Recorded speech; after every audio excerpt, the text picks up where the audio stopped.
नमस्कार विद्यार्थी मित्र मैत्रिणींनो, केसागर पब्लिकेशनच्या K'Sagar career academy YouTube channel वरती तुमचं पुन्हा एकदा स्वागत आहे।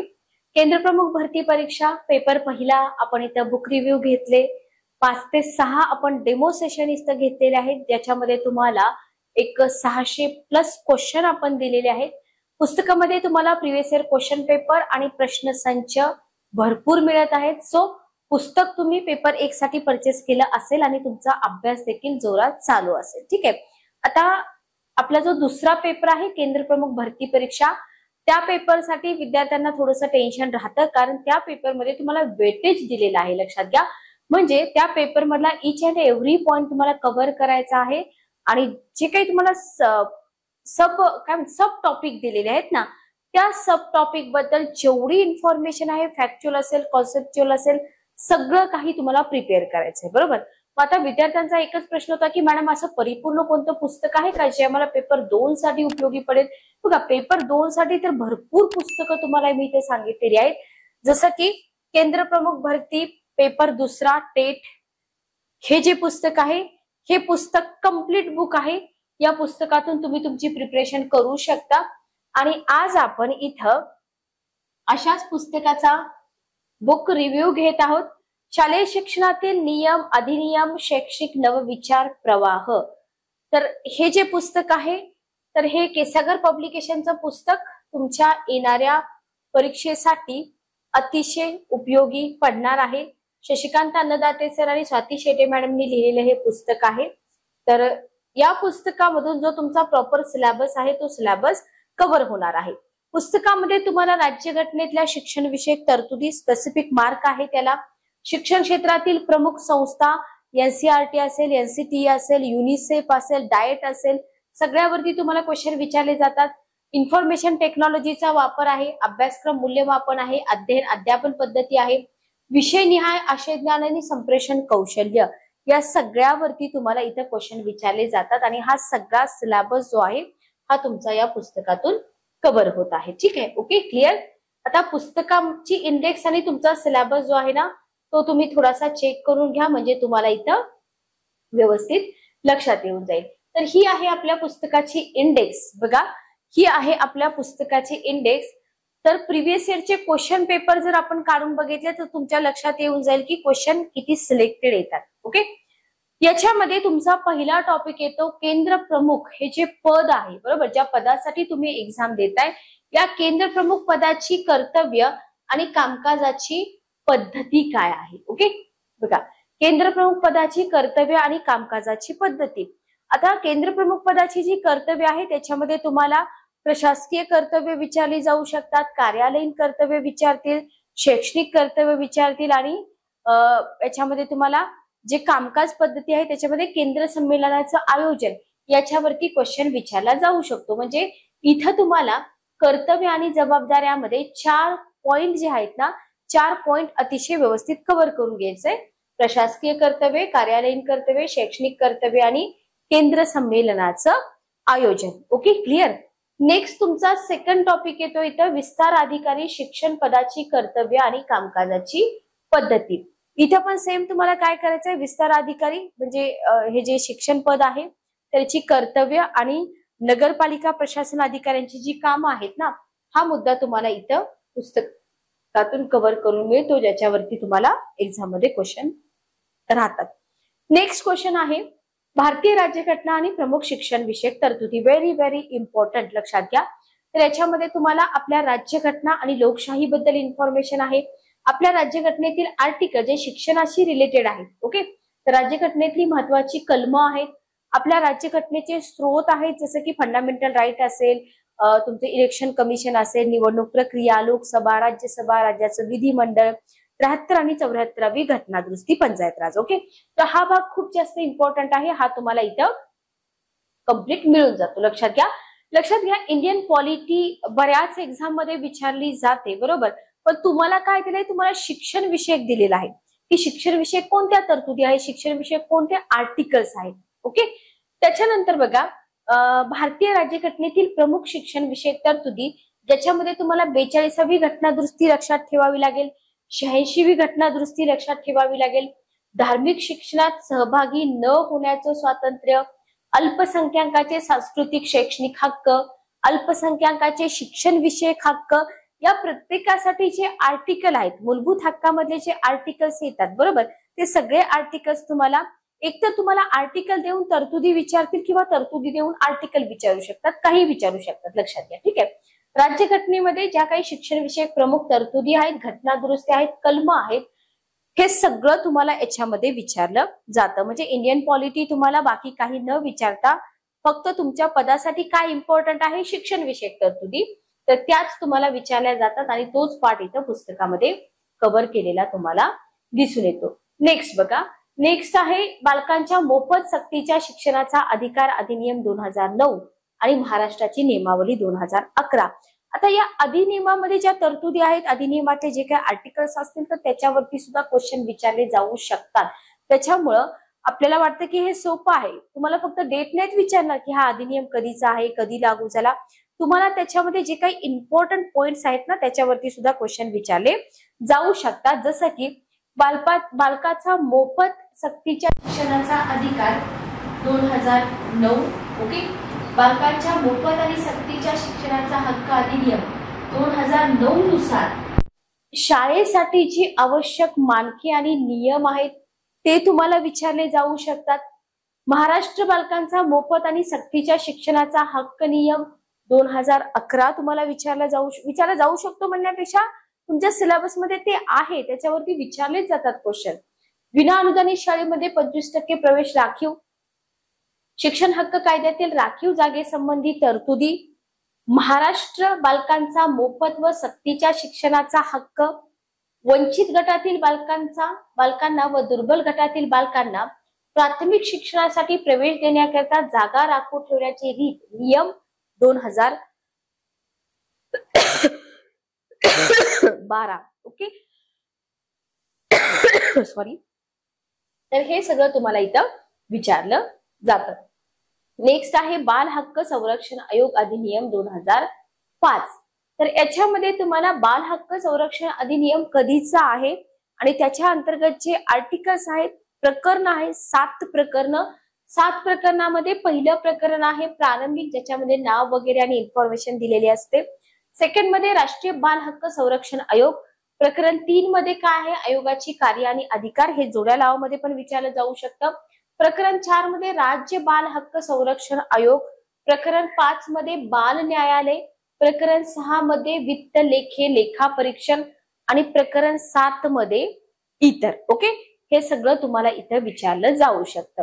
त्याच्यानंतर आहे मानवी हक्क आयोग. बघा, मानवी हक्क आयोग, याच्यामध्ये संयुक्त राष्ट्रांचा मानवी हक्क आयोग, राष्ट्रीय मानवी हक्क आयोग, राज्य मानवी हक्क आयोग, तिन्ही आयोगाबद्दल तुम्हाला इन्फॉर्मेशन विचारली जाऊ शकते. सगळे विचारतात, त्याची स्थापना असेल, घटनात्मक आहे, बिगर घटनात्मक आहे, मग त्यांच्या सदस्यांची निवड कोण करतं, कार्यकाळ किती असतो, त्यांचं काम काय असतं, वगैरे वगैरे. ठीक आहे, ओके. तर या सगळ्यांचा तुम्हाला इथं अभ्यास करावा लागतो. नेक्स्ट बघा, नेक्स्ट आहे 6 नंबरचा इथं टॉपिक आपला, ज्याच्यामध्ये राष्ट्रीय बाल हक्क संरक्षण आयोग आणि राज्य बाल हक्क संरक्षण आयोग.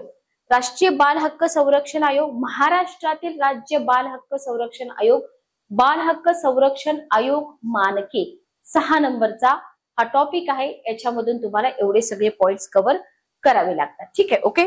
त्याच्यानंतर आहे विद्यार्थी लाभाच्या सगळ्या योजना. पाठीमागचे क्वेश्चन पेपर जर आपण बघितले असतील तर तुमच्या लक्षात येईल, अहिल्याबाई होळकर योजना असेल, खडूफळा योजना, जिल्हा प्राथमिक शिक्षण कार्यक्रम, सर्व शिक्षा अभियान, राष्ट्रीय माध्यमिक शिक्षा अभियान, राष्ट्रीय साक्षरता अभियान, निरंतर शिक्षणाचं स्वरूप, साक्षर भारत, शैक्षणिक विकासाच्या महत्वाच्या योजना, शालेय पोषण आहार असेल, मध्यान्ह पोषण आहार योजनेमध्ये समावेश असेल, अहिल्याबाई होळकर मुलींना मोफत बस प्रवास योजना आहे, मोफत गणवेश, पाठ्यपुस्तके, शिष्यवृत्ती, त्याच्यानंतर आदिवासी विकास विभागामार्फत मागासवर्गीय कल्याण विभागाअंतर्गत राबवण्यात येणाऱ्या योजना असतील.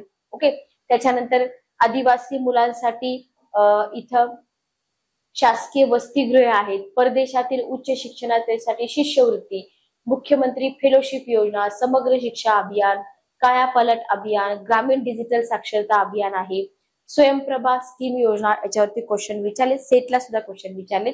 डॉक्टर पंजाबराव देशमुख निर्वाह भत्ता योजना, उच्च शिक्षणासाठी शिष्यवृत्ती, त्याच्यानंतर कर्मवीर भाऊराव पाटील शिक्षण अग्रिम योजना, अनुसूचित जाती जमाती नवबौद्धाच्या मुला मुलींना परदेशात शिक्षणासाठी शिष्यवृत्ती, भारत सरकार मॅट्रिक पूर्व शिष्यवृत्ती आहे, राजर्षी छत्रपती शाहू महाराज गुणवत्ता शिष्यवृत्ती, आंबेडकर स्वाधार योजना.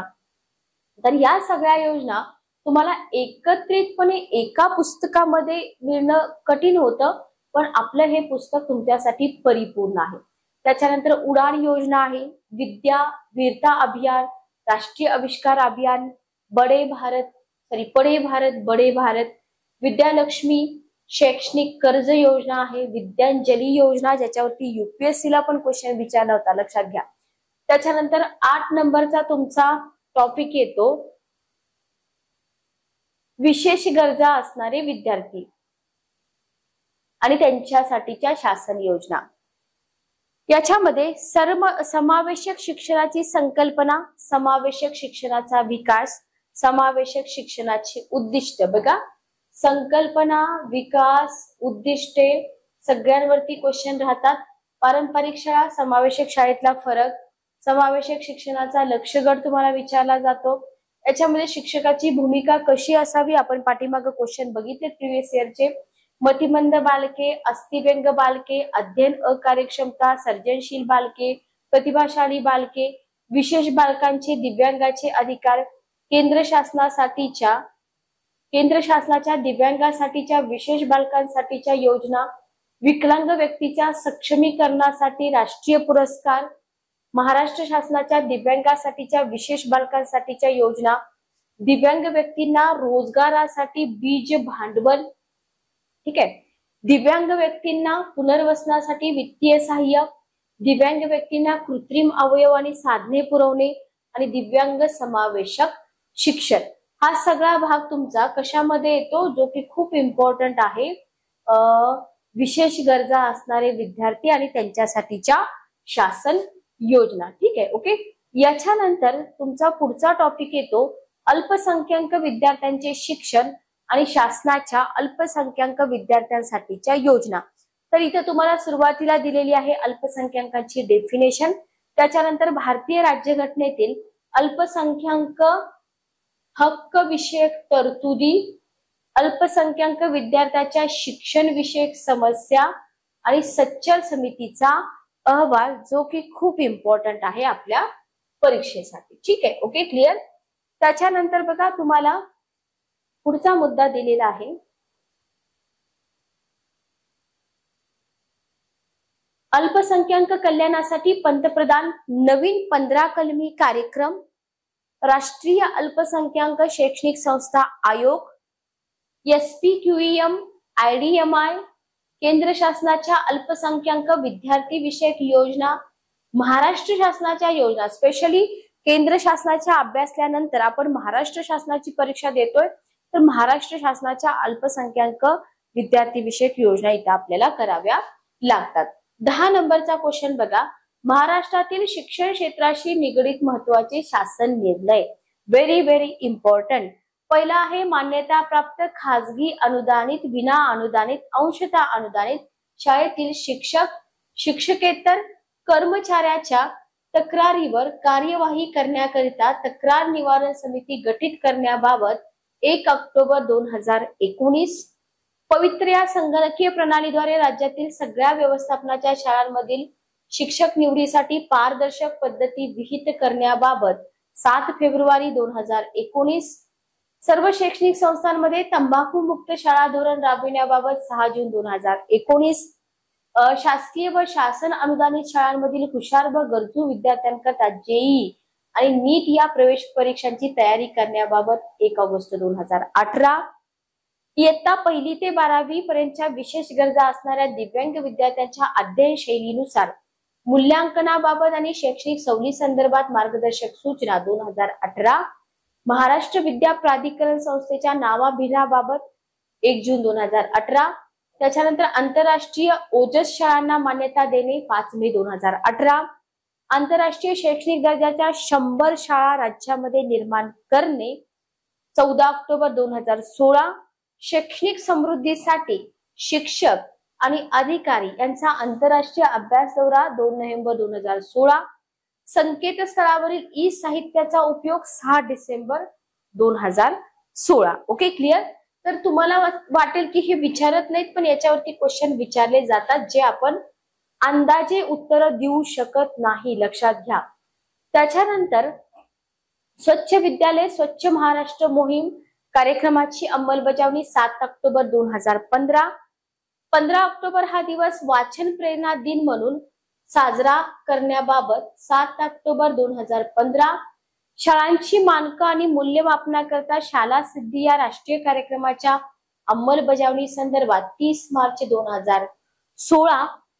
गुणवत्ता वाढीतून लोकसहभागाकडे समृद्ध शाळा 23 मार्च 2016.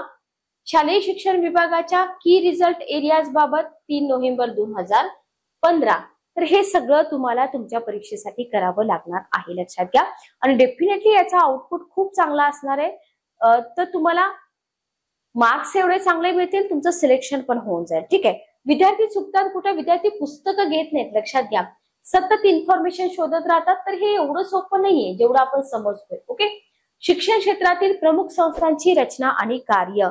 युनिसेफ, युनेस्को, मानव संसाधन विकास मंत्रालय, IIE, NCTE, NCERT, NUEPA, CCRT, विद्यापीठ अनुदान आयोग, राष्ट्रीय उच्चतर शिक्षा अभियान, केंद्रीय माध्यमिक शिक्षण मंडळ, केंद्रीय विद्यालय संघटन, नवोदय विद्यालय, अखिल भारतीय तंत्र शिक्षण परिषद, दूरस्थ शिक्षण केंद्र, उच्च शिक्षण विषयक स्वायत्त संशोधन संघटना, भारतीय तंत्रज्ञान संस्था, त्याच्यानंतर भारतीय व्यवस्थापन संस्था आणि मेडिकल काउन्सिल ऑफ इंडिया. हे सगळं तुम्हाला इथं अभ्यासावं लागतं. त्याच्यानंतर आहे उच्च शिक्षा प्रणाली. याच्यामध्ये तुम्हाला राष्ट्रीय मूल्यांकन आणि अधिस्वीकृती परिषद, भारतीय विद्यापीठांची संघटना, केंद्रीय शिक्षण सल्लागार मंडळ आणि RIE याचा अभ्यास तुम्हाला इथं करावा लागतो. ओके, समजलं. नेक्स्ट बघा.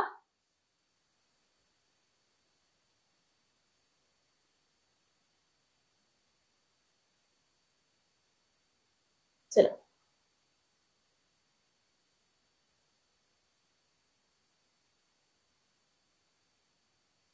SBTE आहे, बाल भारती आहे, महाराष्ट्र राज्य शैक्षणिक संशोधन प्रशिक्षण संस्था आहे, MSCRT ला संलग्न राज्यस्तरीय संस्था आहेत, महाराष्ट्र राज्य माध्यमिक उच्च माध्यमिक शिक्षण मंडळ, महाराष्ट्र राज्य परीक्षा परिषद, महाराष्ट्र प्राथमिक शिक्षक परिषद, होमी भाभा विज्ञान शिक्षण केंद्र, टाटा मूलभूत संशोधन संस्था, होमी भाभा, टाटा सामाजिक विज्ञान संस्था आहे, इंग्रजी विदेशी भाषा विद्यापीठ, राज्य आंग्ल भाषा संस्था आहे, त्याच्यानंतर महाराष्ट्र शैक्षणिक नियोजन प्रशासन संस्था, राज्य व्यवसाय मार्गदर्शन निवड संस्था, राज्य जवाहर बाल भवन, त्याच्यानंतर राज्य शैक्षणिक तंत्रज्ञान संस्था, महाराष्ट्र राज्य दृकश्राव्य शिक्षण संस्था, शिक्षणशास्त्र प्रगत अध्ययन संस्था आणि राज्य विज्ञान शिक्षण आयोग. ठीक आहे. ओके, हे सगळं तुम्हाला इथं कंप्लीट करावं लागतं.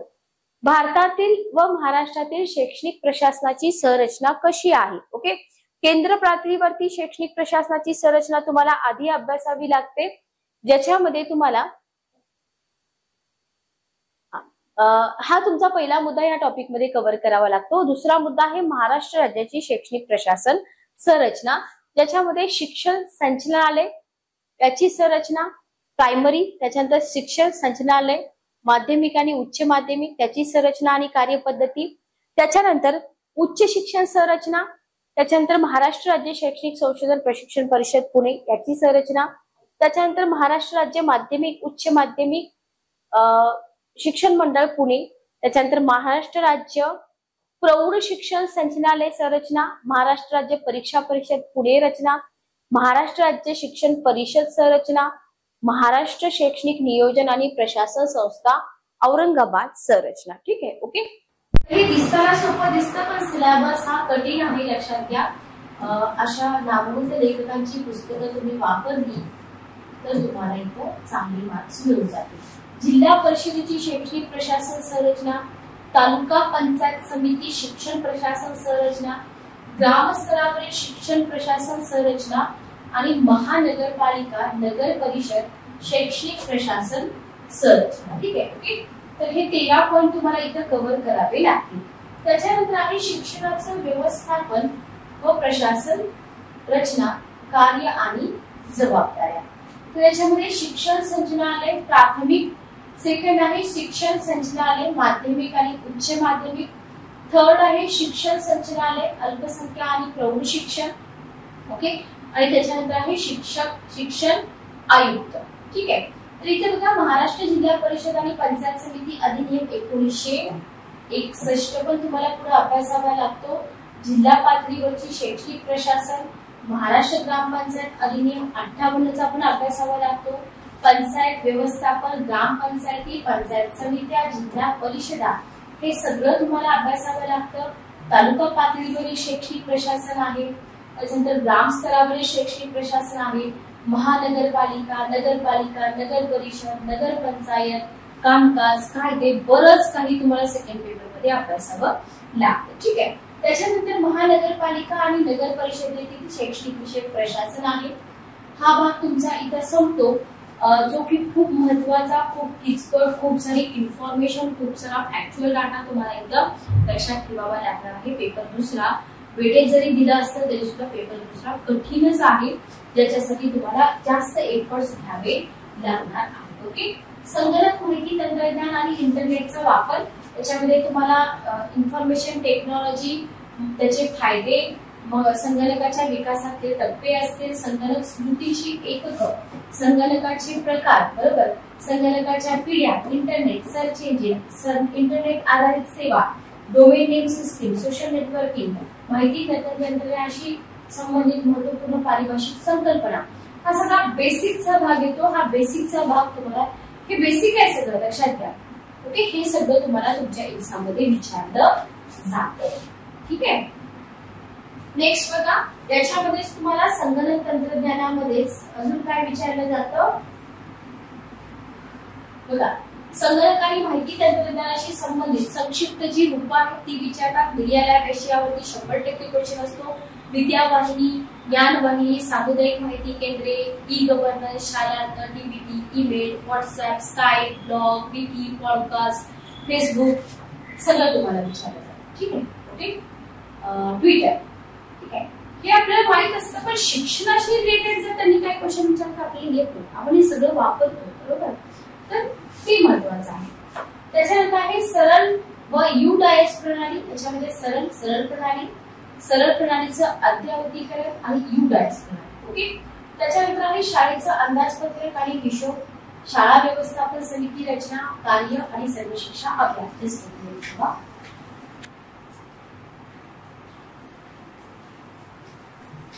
चला बघा, त्याच्यामध्ये शाळा अंदाजपत्रकाबाबत मुख्याध्यापकांनी लक्षात घ्यायच्या महत्वाच्या बाबी, शाळा व्यवस्थापन समिती आणि रचना, त्याची कार्य, शाळा व्यवस्थापन विकास आराखडा, सर्व शिक्षा अभियान, वार्षिक अंदाजपत्रक, हा भाग तुमचा इथं कव्हर करावा लागतो. त्याच्यानंतर आहे अभ्यासक्रमाची संकल्पना आणि पूर्व प्राथमिक ते 12वी पर्यंतचा अभ्यासक्रम.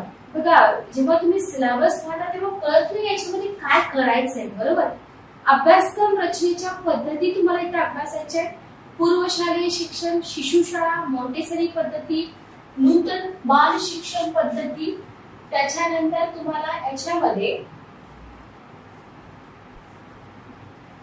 बालवाडी, अंगणवाडी, विकासवाडी, अभ्यासक्रमातील बदल, अभ्यासक्रम पुनर्रचनेतील नवा विचार आणि पद्धती, राष्ट्रीय अभ्यासक्रम आराखडा 2005, राज्य अभ्यासक्रम आराखडा 2010, अभ्यासक्रमासंदर्भात शासनाने नेमलेल्या समिती, ज्याच्यामध्ये दवे समिती, क्षमताधिष्ठित अभ्यासक्रम, यशपाल समिती, ओझाविना अध्ययन, त्याच्यानंतर आहे राम जोशी पूर्व प्राथमिक शिक्षण समिती. ओके. किती छान पद्धतीने सगळं दिलेलं आहे बघा.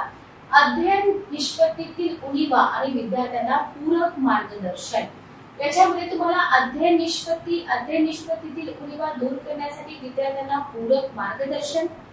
त्याच्यानंतर 18 नंबरचा टॉपिक येतो शैक्षणिक मूल्यमापन प्रक्रिया आणि सातत्यपूर्ण सर्वंकष मूल्यमापन.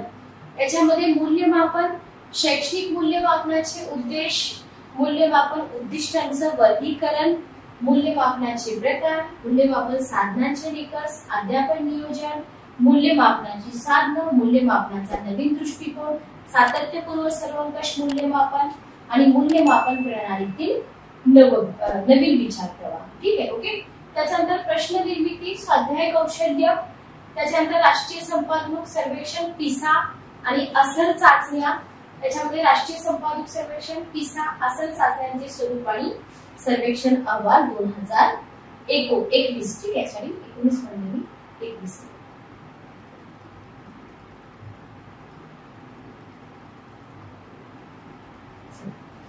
नेक्स्ट बघा, नेक्स्ट आहे प्रगत अध्ययन अध्यापन शास्त्र.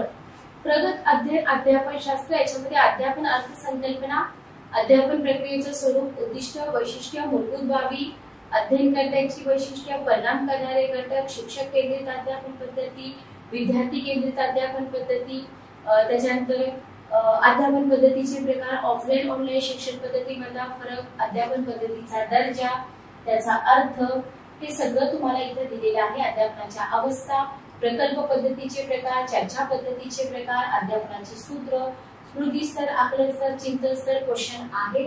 माहिती संप्रेषण तंत्रज्ञानाचा अध्ययन अध्यापनासाठी उपयोग, माहिती संप्रेषण तंत्रज्ञानाचा अध्ययन अध्यापनामध्ये उपयोग, अध्ययन अनुभव शंकू, हे सगळं तुमचं इथं कव्हर करावं लागतं. लक्षात घ्या, प्रगत अध्ययन आणि अध्यापन शास्त्रामध्ये. Okay, clear. त्याच्यानंतर तुमचा 22 नंबरचा टॉपिक येतो डाएट, जिल्हा शिक्षण आणि प्रशिक्षण संस्था आणि विद्या प्राधिकरणाची संरचना. त्याच्यामध्ये तुम्हाला जिल्हा शिक्षण प्रशिक्षण संस्था, डाएट संस्थेमधील प्राचार्य, ज्येष्ठ अधिव्याख्याता यांची कर्तव्य आणि जबाबदाऱ्या अभ्यासाव्या लागतात. प्राचार्यांची कर्तव्य जबाबदाऱ्या, सेवा अंतर्गत प्रशिक्षण आणि सेवा पूर्व प्रशिक्षण शाखा ज्या आहेत तेही तुम्हाला इथं अभ्यासावं लागतं. त्याच्यानंतर तुम्हाला इथं अभ्यासक्रम विकसन आणि मूल्यमापन शाखा, शैक्षणिक तंत्रज्ञान, अनौपचारिक शिक्षण शाखा, नियोजन व्यवस्थापन प्रशासन शाखा, जिल्हा शैक्षणिक सातत्यपूर्ण विकास, व्यावसायिक विकास संस्था आहे, विद्या प्राधिकरण आहे, जिल्हा स्तर, तालुका स्तर आणि केंद्र स्तरावरील सक्षमीकरणाची व्यवस्था, हा सगळा भाग तुम्हाला इथे अभ्यासावा लागतो. त्याच्यानंतर प्रगत शैक्षणिक महाराष्ट्र कार्यक्रम, PSM चाचण्यांचं स्वरूप, प्रगत शैक्षणिक कार्यक्रम, प्रगत शैक्षणिक महाराष्ट्र कार्यक्रमाअंतर्गत शैक्षणिक वर्ष 2017-18 पासून शैक्षणिक प्रगती चाचण्यांच्या आयोजनाबाबत, जलद प्रगत शैक्षणिक महाराष्ट्र कार्यक्रमाचे घटक, प्रगत शैक्षणिक महाराष्ट्र कार्यक्रमासाठी शासनाने शिक्षक, अधिकारी, पालकांसाठी सुचवलेल्या उपयुक्त वेबसाईट, त्याच्यानंतर संप्रेषण कौशल्य आणि समाज संपर्काची साधने, याच्यामध्ये तुम्हाला संप्रेषण कौशल्याचा अर्थ, व्याप्ती, स्वरूप, त्याची प्रतिमाने, त्याचे घटक, संप्रेषण प्रक्रियेचे उद्देश आणि महत्व, संप्रेषणाचे प्रकार आणि समाज संपर्काची माध्यमं आणि साधनं, हा भाग तुम्हाला इथे कव्हर करावा लागतो. ठीक आहे, ओके, क्लिअर. त्याच्यानंतर शैक्षणिक तत्वज्ञान, शैक्षणिक तत्वज्ञानामध्ये शिक्षणाचं तत्वज्ञान, शिक्षणाचे प्रकार, शिक्षण द्विकेंद्री प्रक्रिया, त्याच्यानंतर तत्वज्ञानाच्या शाखा, भारतीय तत्वज्ञानातील संप्रदाय, ज्याच्यामध्ये वैदिक तत्वज्ञान, गौतम बुद्ध, बौद्ध तत्वज्ञान, वर्धमान महावीर, जैन तत्वज्ञान, मुस्लिम तत्वज्ञान, या सगळ्यांचा जो अभ्यास आहे ना तो तुम्हाला इथं करावा लागतो. चला नेक्स्ट बघा,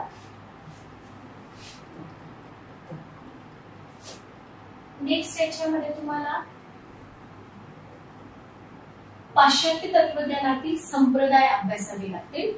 आदर्शवाद, निसर्गवाद, कार्यवाद, वास्तववाद आणि अस्तित्ववाद. ओके, त्याच्यानंतर पाश्चात्य शिक्षण तज्ञ, ज्याच्यामध्ये प्लेटोवरती प्रिव्हियस इयर क्वेश्चन आहे, अरिस्टॉटल, रुसो, जॉन डुई या चारही पर्सन वरती जे पाश्चात्य शिक्षण तज्ञ आहेत क्वेश्चन विचारले. महात्मा ज्योतिबा फुले, भारतीय शिक्षण तज्ञांवरती पण क्वेश्चन आहे, ज्याच्यामध्ये महात्मा ज्योतिबा फुले, सावित्रीबाई फुले, रवींद्रनाथ टागोर, स्वामी विवेकानंद, महात्मा गांधी, योगी अरविंद घोष, राजर्षी शाहू महाराज आणि बाबासाहेब आंबेडकर या भारतीय शिक्षण तज्ञांबद्दल तुम्हाला अभ्यासावं लागेल. ठीक आहे. त्याच्यानंतर आहे शैक्षणिक समाजशास्त्र, त्याच्यामध्ये तुम्हाला शैक्षणिक समाजशास्त्राची संकल्पना, सामाजिक परिवर्तन आणि शिक्षण, सामाजिक नियंत्रण आणि शिक्षण, सामाजिक गतिमानता व शिक्षण, लोकसमुदाय शिक्षण, संस्कृती आणि शिक्षण, सामाजिक संस्था आणि शिक्षण. ओके, हे सगळं तुम्हाला कशामध्ये अभ्यासावं लागेल? शैक्षणिक समाजशास्त्रामध्ये. त्याच्यानंतर बाल मानसशास्त्र आणि अध्यापनाचे मानसशास्त्र. त्याच्यामध्ये बाल मानसशास्त्राचा अर्थ आणि व्याख्या, मानसशास्त्राचा विकास, मानसशास्त्राची उद्दिष्टे, बाल मानसशास्त्रातील प्रमुख संप्रदाय, शैक्षणिक मानसशास्त्र. त्याच्यानंतर बाल मानसशास्त्राच्या अभ्यास पद्धतीचं वर्गीकरण, बाल विकास, विकासाच्या उपपत्ती, ज्या की खूप इम्पॉर्टंट असतात, तुम्हाला इथं अभ्यासाव्या लागतील. त्याच्यानंतर आपल्याला इथं अध्ययनामध्ये अध्ययनाची संकल्पना, अध्ययनाचं स्वरूप, अध्ययनाची वैशिष्ट्ये, सोपा पाठ आहे हा. अध्ययनाचे सिद्धांत, अध्ययनाच्या उपपत्ती, अध्ययनावर परिणाम करणारे घटक, अवधान असेल, अभिरुची असेल, प्रेरणा असेल, अध्ययन संक्रमण, धन संक्रमण, ऋण संक्रमण, शून्य संक्रमण क्वेश्चन विचारलेले आहे. बरोबर, अध्ययन संक्रमणाचे प्रकार, बरोबर, आणि प्रेरणा. तर या सगळ्या बाबी तुम्हाला अध्ययन मध्ये कराव्या लागतील. त्याच्यानंतर बुद्धिमत्ता आणि बुद्धिमत्तेचे सिद्धांत. त्याच्यामध्ये तुम्हाला बुद्धिमत्तेची व्याख्या, बुद्धिमत्तेच्या उपपत्ती, बुद्धिमापन चाचण्या, बुद्धी गुणांकांचं वितरण, संवेदना, अवबोध, प्रतिमा, कल्पना, संबोध, व्यक्तिभेद, व्यक्तिभेदाचा अर्थ, व्यक्तिभेदाचे प्रकार, व्यक्तिभेदाची कारण, व्यक्तिभेदात शिक्षकाची भूमिका, हे सगळं तुम्हाला या टॉपिक मध्ये कव्हर करावं लागेल. त्याच्यानंतर आहे स्मरण विस्मरण. याच्यामध्ये तुम्हाला स्मरणाचा अर्थ, संकल्पना, स्मरणाचे घटक, स्मरणाचे प्रकार. त्याच्यानंतर सेम, विस्मरण, ग्रहण, धारणा, अवधान, अवधानाचा अर्थ, अवधानाचे वैशिष्ट्य, अवधानाचे प्रकार, अवधानावर परिणाम करणारे घटक. त्याच्यानंतर अवधानाशी संबंधित काही महत्वपूर्ण संकल्पना, अवधान प्रक्रियेचे शैक्षणिक महत्व, हे सगळं तुम्हाला याच्यामध्ये अभ्यासावं लागेल. त्याच्यानंतर आहे अभिरुची. अभिरुची म्हणजे काय? याच्यावरती तो पाठीमागे क्वेश्चन आहे. अभिरुचीचा अर्थ आणि सगळ्यात जास्त क्वेश्चन राहतात अभिरुचीचं जे शैक्षणिक महत्व आहे ना त्याच्यावरती. ठीक आहे, पण त्याच्या आधी अभिरुची म्हणजे काय ते तुम्हाला समजून घ्यावं लागतं. त्याच्यानंतर आहे अध्यापन प्रतिमाने. अध्यापन प्रतिमानाची संकल्पना, अध्यापन पद्धती आणि अध्यापन प्रतिमान याच्यामधला फरक, अध्यापन प्रतिमानाची वैशिष्ट्य, आधुनिक अध्यापन प्रतिमानांचं वर्गीकरण, अध्ययन अध्यापन विषयक चले. त्याच्यानंतर शालेय अंतरक्रियामध्ये समूह आणि शालेय अंतरक्रिया, हे दोन सब पॉइंट तुम्हाला कव्हर करावे लागतात. त्याच्यानंतर बालकाचं सामाजिकरण. समाजीकरण म्हणजे काय? समाजीकरणाची तत्वे, समाजीकरणाची वैशिष्ट्ये, समाजीकरणाची माध्यमे आणि शिक्षकाची समाजीकरणामध्ये काय भूमिका असते, सर्जनशीलता. हे जे पॉइंट आहे हे पॉइंट तुम्हाला इथं बालकाच्या समाजीकरणामध्ये करावे लागतील. ठीक आहे. त्याच्यानंतर आहे शैक्षणिक इतिहास. त्याच्यामध्ये शैक्षणिक इतिहास, ब्रिटिश काळातील शिक्षण विषयक अहवाल, स्वातंत्र्यानंतरचे भारतातील शिक्षण विषयक आयोग, बालकांच्या मोफत आणि सक्तीच्या शिक्षणाचा हक्क अधिनियम 2009. त्याच्यानंतर शालेय निरीक्षण आणि पर्यवेक्षण. याच्यामध्ये शालेय निरीक्षण पर्यवेक्षण, शाळा निरीक्षणासंबंधी शिफारसी, शालेय नोंदवह्या आणि अभिलेख, शालेय अभिलेखांचं वर्गीकरण, अभिलेख जतन करण्याचा जो कालावधी आहे हा सगळा भाग तुमचा कशामध्ये येतो? शालेय निरीक्षण आणि पर्यवेक्षणामध्ये येतो. ठीक आहे, क्लिअर. त्याच्यानंतर आहे शैक्षणिक तंत्रज्ञान. याच्यामध्ये तुम्हाला शैक्षणिक तंत्रज्ञान, आंतरक्रिया विश्लेषण तंत्र, शिक्षणातील प्रणाली उपागम, अनुदेशन प्रणाली संरचना, अभिक्रमित अध्ययन, सूक्ष्म अध्यापन, दृकश्राव्य साधने, हा पार्ट जो आहे तो तुमचा शैक्षणिक तंत्रज्ञानामध्ये तुम्हाला कव्हर करावा लागतो. ठीक आहे, ओके, क्लिअर. त्याच्यानंतर जर आपण बघितलं तर इथं तुम्हाला अध्ययन अनुभव शंकू पण त्याच्यामध्ये येतो आणि संगणक सहाय्यित अनुदेशन, व्हेरी व्हेरी इम्पॉर्टंट. संगणक सहाय्यित अनुदेशन असे पॉइंट्स मिस होतात आपल्याकडून, तर मिस करू नका. त्याच्यानंतर आहे संशोधन अभियोग्यता. याच्यामध्ये संशोधनाचा अर्थ आणि व्याख्या, ज्ञान मिळवण्याचे मार्ग आणि संशोधन, वैज्ञानिक विचार पद्धतीचे टप्पे, संशोधकाची गुणवैशिष्ट्ये आहेत, चांगल्या संशोधन प्रक्रियेचे निकष आहेत, संख्यात्मक संशोधन, गुणात्मक संशोधन, त्याच्यामध्ये भिन्नता, संशोधनाच्या पायऱ्या, संशोधनाचे प्रकार, हे सगळं तुम्हाला या टॉपिक मध्ये करावं लागतं. सोबतच मूलभूत संशोधन, उपयोजित आणि व्यावहारिक संशोधन, कृती संशोधन, संशोधन समस्या, परिकल्पना, त्याच्यानंतर तुम्हाला गृहीतके, परिकल्पना, गृहीतके याच्यामधला फरक, कार्यात्मक व्याख्या, जनसंख्या, नमुना निवड पद्धती आहे, त्याच्यानंतर संभाव्यता पद्धती प्रकार आहे, पथदर्शक अभ्यास, संशोधनाच्या विविध पद्धती, ऐतिहासिक संशोधन पद्धती, प्रायोगिक संशोधन पद्धती. ओके, हे सगळं जे आहे हे सगळं तुम्हाला इथे कव्हर करावं लागतं. त्याच्यानंतर पुढे तुम्हाला सर्वेक्षण पद्धती आहे बघा, सर्वेक्षण पद्धती. ठीक आहे. त्याच्यानंतर आहे व्यक्ती अभ्यास पद्धती, कार्योत्तर पद्धती, वांशिक पद्धती, सहसंबंध पद्धती, संशोधनाचं नीतीशास्त्र. व्हेरी व्हेरी इम्पॉर्टंट बघा. याच्या आधी मी तुम्हाला काही क्वेश्चन पण घेतलेले आहेत बरोबर. PYQ आपण घेतले, पाठीमागचे जे आपले सेशन झालेले आहेत ना,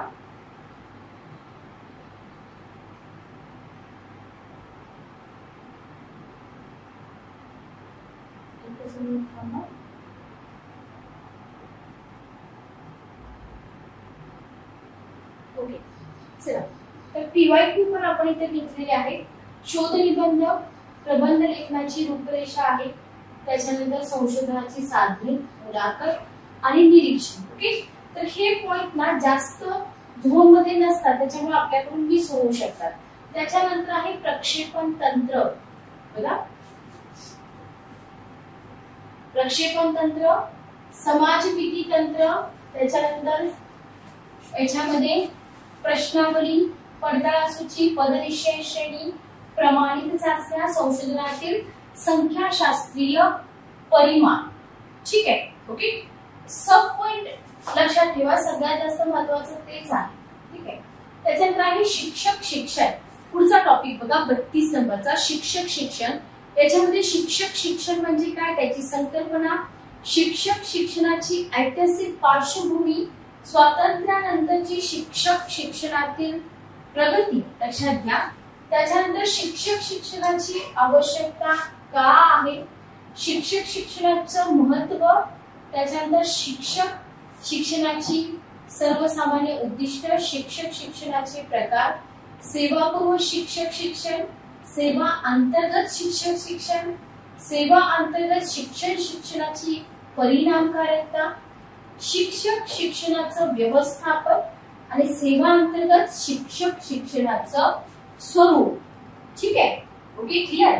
त्याच्यानंतर उत्तम शिक्षकाची गुणवैशिष्ट्ये, जे की सोपं आहे, काही अवघड नाहीये.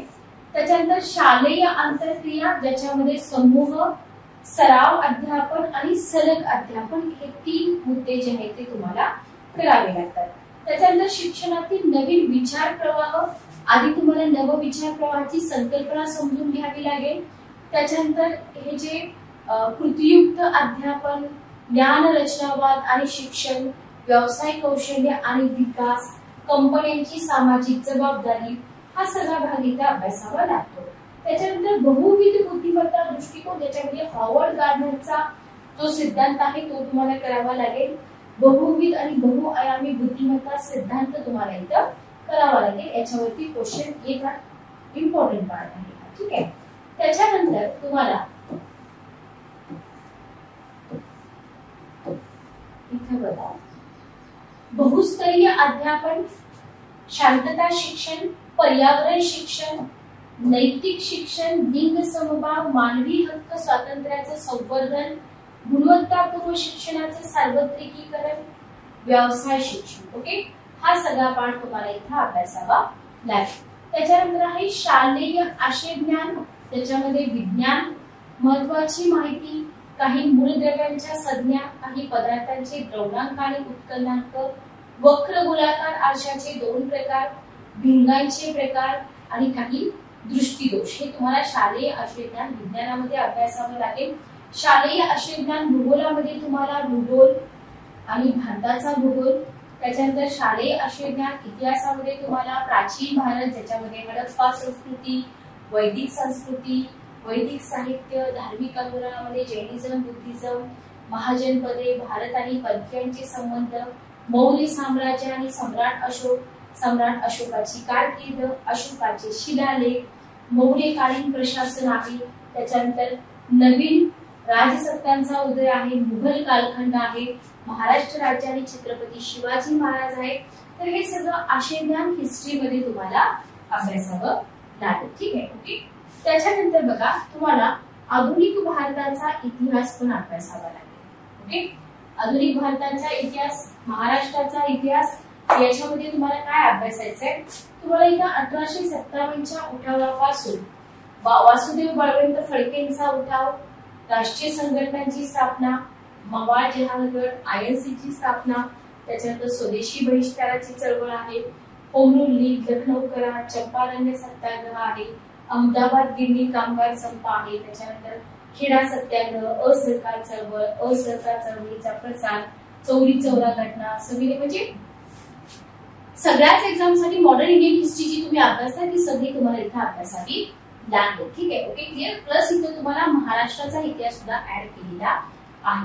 त्याच्यानंतर तुम्हाला महाराष्ट्रातील समाजसुधारक शंकरशेठ, बाळशास्त्री जांभेकर, तळखरकर, लोकहितवादी, भाऊ दाजी लाड, भाऊ महाजन, विष्णुबुवा ब्रह्मचारी, महात्मा ज्योतिबा फुले, सावित्रीबाई फुले, बाबा पद्मनजी, रामकृष्ण गोपाळ भांडारकर, बेहरामजी मलबारी, हे सगळे जे समाजसुधारक आहेत हे समाजसुधारक तुम्हाला अभ्यासावे लागतात. पण स्पेशली त्यांचं शिक्षणाशी रिलेटेड काम आहे ना तेच विचारलं जातं. लक्षात घ्या. म्हणजे जनरली परीक्षा आपली कशाशी संबंधित आहे त्या संबंधित.